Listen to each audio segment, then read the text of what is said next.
saya Veronica Rappa dari kelas C Prodi Pendidikan Agama Kristen. NIRM saya 10-20-20-7977. Dalam kesempatan video kali ini, saya akan membahas mengenai kurikulum. Dalam kurikulum ini, saya akan membahas 3 pokok. Yang pertama, komponen-komponen dalam pengembangan kurikulum. Yang kedua, model pengembangan kurikulum. Dan yang ketiga, dinamika kurikulum. Yang pertama adalah komponen-komponen pengembangan kurikulum. Dalam sebuah kurikulum tentunya ada komponen-komponen tertentu yang perlu dikembangkan agar kurikulum tersebut dapat berjalan dengan baik. Komponen-komponen ini saling terkait dan saling berhubungan. Adapun komponen-komponen pengembangan kurikulum tersebut terdiri dari 4, yaitu tujuan, yang kedua isi atau bahan materi, yang ketiga metode atau strategi, dan yang keempat adalah evaluasi kurikulum. Yang pertama adalah tujuan. Kurikulum tentunya memiliki tujuan yang harus dicapai. Adapun tujuan kurikulum dimulai dari tujuan pendidikan nasional, yaitu tujuan untuk mencerdaskan kehidupan bangsa. Kemudian tujuan institusional, di mana tujuan itu diterapkan dari lembaga, kemudian diturunkan ke bidang-bidang berikutnya. Kemudian tujuan kurikuler yang berada pada bidang studi, dan yang keempat adalah tujuan operasional yang sekaitan dengan tujuan pembelajaran. Nah, yang kedua ialah isi atau bahan materi. Di dalam bagian ini mencakup keseluruhan isi kurikulum yang harus disampaikan, yang harus disusun, kemudian disampaikan kepada peserta didik untuk mencapai tujuan yang telah ditetapkan. Nah, yang ketiga adalah metode atau strategi. Dalam sebuah kurikulum, untuk mencapai tujuan yang telah ditetapkan sebelumnya, maka ada suatu metode atau strategi yang perlu dilakukan. Nah, metode atau strategi ini digunakan oleh guru agar kurikulum dapat mencapai tujuan yang telah dipaparkan dalam bagian isi atau materi tadi. Kemudian yang keempat adalah evaluasi kurikulum. Nah, untuk melihat apakah kurikulum itu sudah berjalan sesuai dengan tujuan yang telah ditetapkan tadi, maka perlu dilakukan evaluasi kurikulum. Di mana evaluasi ini digunakan untuk mengetahui hasil dari setiap pekerjaan yang telah dilakukan. Nah, pengevaluasian kurikulum dilakukan melalui rangka atau dalam rangka menilai semua kegiatan yang ada dalam kurikulum. Nah, itulah keempat komponen-komponen dalam kurikulum. Nah, pokok bahasan yang kedua mengenai kurikulum adalah model-model pengembangan kurikulum. Di dalam pengembangan kurikulum terdapat beberapa jenis atau model-model yang dipergunakan dalam pengembangan kurikulum. Adapun model-model tersebut antara lain, yang pertama, model administratif. Model administratif ini sering disebut sebagai garis atau staff, atau top down, atau line staff. Model ini dilakukan dari atas, artinya dimulai dari tingkat pusat dan kemudian diturunkan ke sekolah-sekolah sebagai satuan pendidikan untuk dilaksanakan oleh guru-guru di sekolah.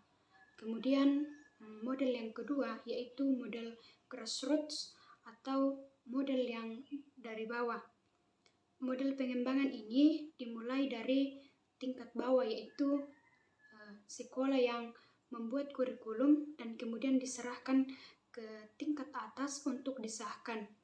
Nah, model ini berkembang pada sistem pendidikan yang bersifat desentralisasi. Model yang ketiga yaitu model pengembangan Beckham. Dalam model Beckham terdapat 5 langkah yang perlu diperhatikan.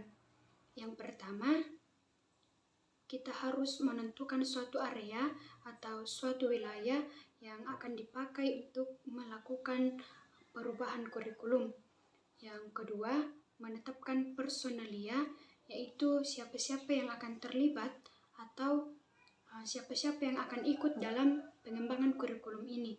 Kemudian yang ketiga, mengenai organisasi data prosedur pengembangan kurikulum. Langkah ini merupakan prosedur yang harus ditempuh dalam merumuskan tujuan, memilih isi, serta evaluasi dalam kurikulum. Kemudian yang keempat adalah implementasi kurikulum yang dibutuhkan untuk kesiapan secara menyeluruh baik bagi guru maupun bagi siswa. Dan langkah yang kelima sekaligus menjadi langkah yang terakhir adalah evaluasi kurikulum. Adapun model yang keempat yaitu model Ralph-Tyler. Dalam model Ralph-Tyler ini ada langkah-langkah yang harus dilakukan untuk pengembangan kurikulum. Yang pertama, menentukan tujuan yang akan dicapai untuk kegiatan-kegiatan pendidikan yang akan dilakukan. Kemudian menentukan pilihan bentuk proses pembelajaran menuju pencapaian tujuan yang akan dicapai. Kemudian yang ketiga, menentukan pengaturan atau organisasi materi kurikulum. Dan yang terakhir yaitu menentukan cara untuk menilai hasil belajar. Disinilah yang dibutuhkan adalah pengevaluasian. Nah, itulah pembahasan mengenai model-model pengembangan kurikulum. Mungkin masih banyak lagi model pengembangan kurikulum yang lain, namun di sini saya mengambil 4 model. Nah, yang terakhir dalam pembahasan saya mengenai kurikulum adalah mengenai dinamika kurikulum. Nah, ketika kita berbicara mengenai dinamika, maka kita juga berbicara mengenai perubahan. Nah, dalam penjelasan ini, kurikulum juga mengalami perubahan yang dialami dari masa ke masa.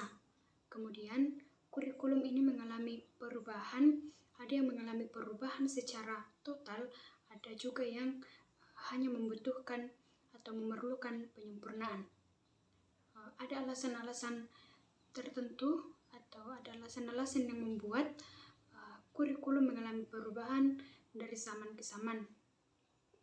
Yang pertama, karena adanya perkembangan zaman yang diperlukan untuk menunjang masa depan. Seperti yang telah kita ketahui bersama bahwa seiring dengan perkembangan zaman tentu banyak hal yang akan berubah, banyak hal yang akan berkembang, termasuk kurikulum ini. Kurikulum juga mengalami perubahan mengikuti dengan perkembangan zaman. Alasan yang kedua yaitu dengan adanya perubahan kurikulum, maka tujuan pendidikan akan semakin berkembang, semakin nampak khususnya bagi generasi-generasi yang ada pada saat ini.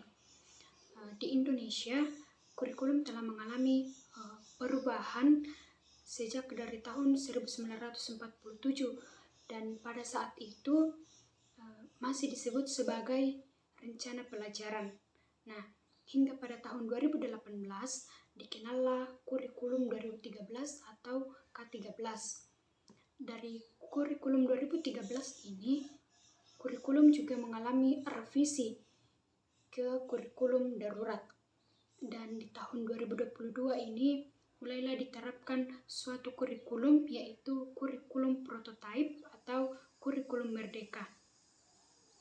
Nah, kurikulum prototipe ini diterapkan untuk melakukan pemulihan pembelajaran. Kurikulum prototipe mendorong pembelajaran sesuai dengan kemampuan siswa serta memberi ruang bagi siswa untuk mengembangkan karakter dan kompetensinya. Nah, dengan adanya kurikulum prototipe ini, tentunya banyak perubahan yang terjadi pada jenjang pendidikan, baik dari jenjang TK, jenjang SD, jenjang SMP maupun jenjang SMA SMK. Nah, kurikulum yang telah ditetapkan di jenjang TK ini yaitu kurikulum prototipe, yaitu penguatan literasi dan penanaman karakter sejak dini melalui kegiatan bermain belajar, yaitu berbasis buku bacaan anak. Kemudian di jenjang SMP dilakukan penguatan kompetensi yang mendasar melalui pemahaman holistik. Kemudian di jenjang SMP penyesuaian dan perkembangan teknologi digital melalui mata pelajaran informatika menjadi mata pelajaran yang wajib di jenjang itu. Kemudian di SMA lebih banyak kepada penyesuaian minat siswa, yaitu pilihan pada level mata pelajaran bukan pada proyek penjuruan. Di SMA ini peserta didik lebih mengarahkan kepada pelajaran yang ia sukai, pelajaran yang dipilihnya. Nah, sedangkan di jenjang SMK yaitu penerapan pembelajaran yang berbasis proyek dengan mengintegrasikan mata pelajaran yang terkait. Jenjang SMK ini lebih kepada mata pelajaran penjuruan. Proses pembelajaran yang berbasis proyek ini sudah meningkat sebesar 10%, yaitu dari 60% menjadi 70%. Nah, itulah pembahasan saya mengenai kurikulum dengan 3 pokok pembahasan, yaitu komponen-komponen dalam kurikulum, kemudian yang kedua model-model pengembangan kurikulum, dan yang ketiga dinamika kurikulum. Sekiranya apa yang saya jelaskan ini dapat bermanfaat. Jika ada kesalahan kata selama saya menjelaskan, mohon dimaafkan. Sekian dan terima kasih.